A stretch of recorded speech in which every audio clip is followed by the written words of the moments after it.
لبيك اللهم لبيك لبيك لا شريك لك لبيك إن الحمد والنعمة لك والملك لا شريك لك. ಆಧುನಿಕ ಇತಿಹಾಸದಲ್ಲಿ ಇದೇ ಮೊದಲ ಬಾರಿಗೆ ಸೌದಿ ಅರೇಬಿಯಾ ವಿದೇಶಿ ಹಜ್ ಯಾತ್ರಾರ್ಥಿಗಳನ್ನು ಹೊರಗಿಡುವ ನಿರ್ಧಾರಕ್ಕೆ ಮುಂದಾಗಿದೆ.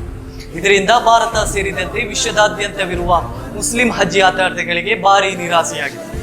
ಕೋವಿಡ್-19 ಪರಿಣಾಮ, ಆರೋಗ್ಯದ ದೃಷ್ಟಿ ಮತ್ತು ಮುಂದಾಗುವ ಅಪಾಯಗಳನ್ನು ತಪ್ಪಿಸುವ ನಿಟ್ಟಿನಲ್ಲಿ ಸೌದಿ ಅರೇಬಿಯಾ ಸರ್ಕಾರ ಈ ತೀರ್ಮಾನಕ್ಕೆ ಬಂದಿದೆ ಎಂದು ಹೇಳಲಾಗಿದೆ.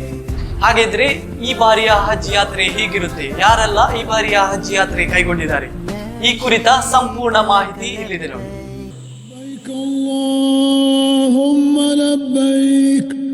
لبيك لا شريك لك لبيك إن الحمد والنعمة لك والملك لا شريك لك. ಇಸ್ಲಾಂ ಧರ್ಮದ ಪಂಚ ಆದ್ಯ ಕರ್ತವ್ಯಗಳಲ್ಲಿ ಹಜ್ ಯಾತ್ರೆ ಕೈಗೊಳ್ಳುವುದು ಅತ್ಯಂತ ಪ್ರಮುಖವಾದ ಕರ್ತವ್ಯವಾಗಿದೆ. ಪ್ರತಿಯೊಬ್ಬ ಮುಸ್ಲಿಂ ಭಕ್ತಾದಿಯು ತಮ್ಮ ಜೀವಮಾನದಲ್ಲಿ ಒಮ್ಮೆಯಾದರೂ ಸಹ ಹಜ್ ಯಾತ್ರೆಯನ್ನು ಕೈಗೊಳ್ಳುವ ಅಭಿಲಾಷೆಯನ್ನು ಹೊಂದಿರುತ್ತಾರೆ. ಆರ್ಥಿಕವಾಗಿ ಸದೃಢವುಳ್ಳ ಹಾಗೂ ಪ್ರಬುದ್ಧ ಮುಸ್ಲಿಂ ವ್ಯಕ್ತಿಯು ಹಜ್ ಯಾತ್ರೆ ಕೈಗೊಳ್ಳುವುದು ಕಡ್ಡಾಯವಾಗಿದೆ. ದೇಶ, ಭಾಷೆ, ವರ್ಣ ಹಾಗೂ ಬಡವ ಶ್ರೀಮಂತ ಎಂಬ ಭೇದ ಭಾವವಿಲ್ಲದೆ ಏಕರೂಪದ ಉಡುಪು ತೊಟ್ಟು ಒಂದೇ ಉದ್ದೇಶವನ್ನು ಮುಂದಿಟ್ಟುಕೊಂಡು ಲಕ್ಷಾಂತರ ಮಂದಿ ಮೆಕ್ಕಾದಲ್ಲಿ ಒಟ್ಟು ಸೇರುತ್ತಾರೆ. ಪ್ರವಾದಿ ಮೊಹಮ್ಮದ್ ಸಲ್ಲಲ್ಲಾಹು ಅಲೈಹಿ ವಸಲ್ಲಮರವರ ಜೀವನಾದರ್ಶಕ್ಕೆ ಹೊಂದಿಕೊಂಡಿರುವಂತಹ ಈ ಹಜ್ ಯಾತ್ರೆಯ ಹಿನ್ನೆಲೆಯು ಪವಿತ್ರ ಯಾತ್ರಾ ಸ್ಥಳಗಳಾದ ಮಕ್ಕಾ, ಮದೀನಾ ನಗರಗಳ ದರ್ಶನ ಪಡೆಯುವ ಸಂಪ್ರದಾಯವು ಅತ್ಯಂತ ಪುರಾತನವಾಗಿದ್ದು, ಇಸ್ಲಾಂ ಮತ್ತು ಜುಡಾಯಿಸಂನ ಅನುಯಾಯಿಗಳಾದ ಹಜರತ್ ಇಬ್ರಾಹಿಂ ಮತ್ತು ಹಜರತ್ ಇಸ್ಮಾಯಿಲ್ ಪ್ರವಾದಿವರಿಯರ ಕಾಲದಿಂದಲೂ ಈ ಪುಣ್ಯಕ್ಷೇತ್ರಗಳ ದರ್ಶನವನ್ನು ಪಡೆಯುವ ಆಚರಣೆಯನ್ನು ನಡೆಸಿಕೊಂಡು ಬಂದಿರುತ್ತಾರೆ.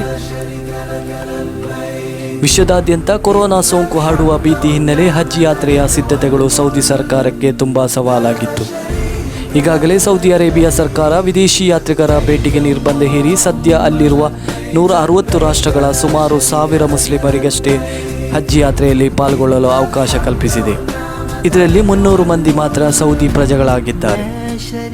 ಪ್ರತಿಯೋರ್ವ ಹಜ್ ಯಾತ್ರಾರ್ಥಿಯು ಮೆಕ್ಕಾಗೆ ಆಗಮಿಸುವುದಕ್ಕೂ ಮೊದಲು ಕೊರೋನಾ ವೈರಸ್ ಸೋಂಕು ತಪಾಸಣೆಗೆ ಒಳಪಟ್ಟಿರಬೇಕು. ಯಾವುದೇ ರೀತಿಯ ಆರೋಗ್ಯ ಸಮಸ್ಯೆ ಇಲ್ಲದ 65 ವರ್ಷದೊಳಗಿನ ಯಾತ್ರಾರ್ಥಿಗಳಿಗೆ ಮಾತ್ರ ಈ ಬಾರಿ ಹಜ್ ನಿರ್ವಹಿಸಲು ಅವಕಾಶ ಕಲ್ಪಿಸಲಾಗಿದೆ. ಅಲ್ಲದೆ ಹಜ್ ನಿರ್ವಹಿಸಿದ ಬಳಿಕ ಪ್ರತಿಯೊಬ್ಬರೂ ಹೋಮ್ ಕ್ವಾರಂಟೈನ್ನಲ್ಲಿ ಇರಬೇಕು ಎಂಬುದು ಸೌದಿ ಸರ್ಕಾರದ ಕಟ್ಟಪ್ಪಣೆಯಾಗಿದೆ.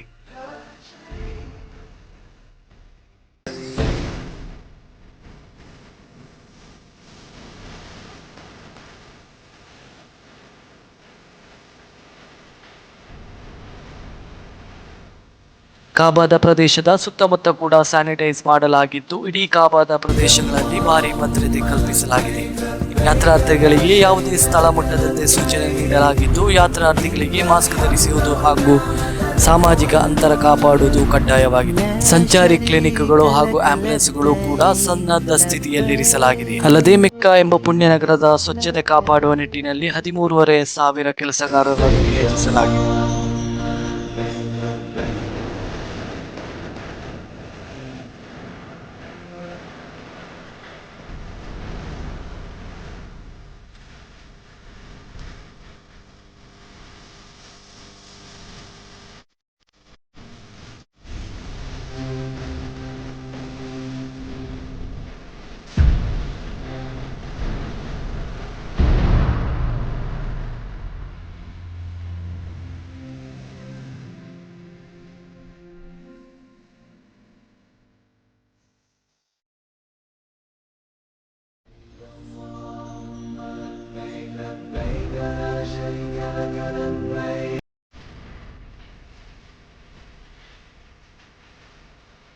ಭಾರತದಿಂದ ಈ ಬಾರಿ ಹಜ್ ಯಾತ್ರೆಗೆ ಅರ್ಜಿ ಸಲ್ಲಿಸಿ ಆಯ್ಕೆಯಾದ ಅಭ್ಯರ್ಥಿಗಳಿಗೆ ಭಾರಿ ನಿರಾಶೆಯಾಗಿದೆ.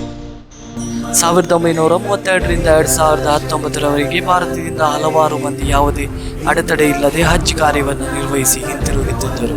ಆದರೆ ಈ ವರ್ಷ ಕೊರೋನಾ ಸಮಸ್ಯೆಯಿಂದಾಗಿ ಸೌದಿ ಅರೇಬಿಯಾದ ಹಜ್ ಮತ್ತು ಯಾತ್ರಾ ವ್ಯವಹಾರಗಳ ಸಚಿವ ಡಾಕ್ಟರ್ ಮೊಹಮ್ಮದ್ ಸಲೇಹ್ ಈ ವರ್ಷ ಭಾರತದಿಂದ ಯಾತ್ರಿಕರನ್ನು ಕಳುಹಿಸದಂತೆ ಮನವಿ ಮಾಡಿಕೊಂಡಿದ್ದರು. ಅಲ್ಲದೆ ಹಜ್ ಯಾತ್ರೆಗೆ ಅವಕಾಶ ನೀಡಿದರೆ ಸೋಂಕು ಹರಡುವ ಭೀತಿ ಹೆಚ್ಚಾಗಿದ್ದು ಇದರಿಂದ ಎರಡೂ ದೇಶಗಳಿಗೆ ಅಪಾಯ ಎದುರಾಗಬಹುದು. ಹೀಗಾಗಿ ಈ ಬಾರಿ ಭಾರತದಿಂದ ಯಾತ್ರೆಗೆ ಯಾತ್ರಿಗಳನ್ನು ಕಳುಹಿಸದಂತೆ ದೂರವಾಣಿ ಮೂಲಕ ಭಾರತಕ್ಕೆ ಮನವಿ ಮಾಡಿಕೊಂಡಿದ್ದರು.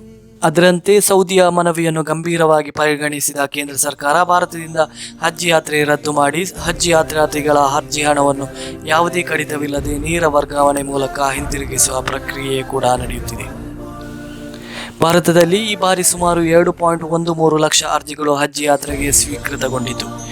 ಈ ವರ್ಷ 2300ಕ್ಕೂ ಹೆಚ್ಚು ಮಹಿಳೆಯರು ಮೆಹ್ರಾಮ್ ಇಲ್ಲದೆ ಹಜ್ ಮಾಡಲು ಅರ್ಜಿ ಸಲ್ಲಿಸಿದರು. ಈ ಮಹಿಳೆಯರಿಗೆ ಹಜ್ 2020ಕ್ಕೆ ಅರ್ಜಿ ಸಲ್ಲಿಸಿದ ಆಧಾರದ ಮೇಲೆ ಹಜ್ 2021ಗೆ ಹೋಗಲು ಅವಕಾಶವಿರುತ್ತದೆ. ಅಲ್ಲದೆ ಹೊಸ ಅರ್ಜಿ ಸಲ್ಲಿಸುವ ಮಹಿಳೆಯರಿಗೂ ಮುಂದಿನ ವರ್ಷ ಹೋಗಲು ಅವಕಾಶವಿರುತ್ತದೆ ಎಂದು ಹಜ್ ಕಮಿಟಿ ಆಫ್ ಇಂಡಿಯಾ ತಿಳಿಸಿದೆ. 2019ರಲ್ಲಿ ಒಟ್ಟು 2 ಲಕ್ಷ ಭಾರತೀಯ ಮುಸ್ಲಿಮರು ಹಜ್ ನಿರ್ವಹಿಸಿದ್ದಾರೆ. ಈ ಯಾತ್ರಾರ್ಥಿಗಳಲ್ಲಿ 50% ಮಹಿಳೆಯರು ಸೇರಿದ್ದಾರೆ.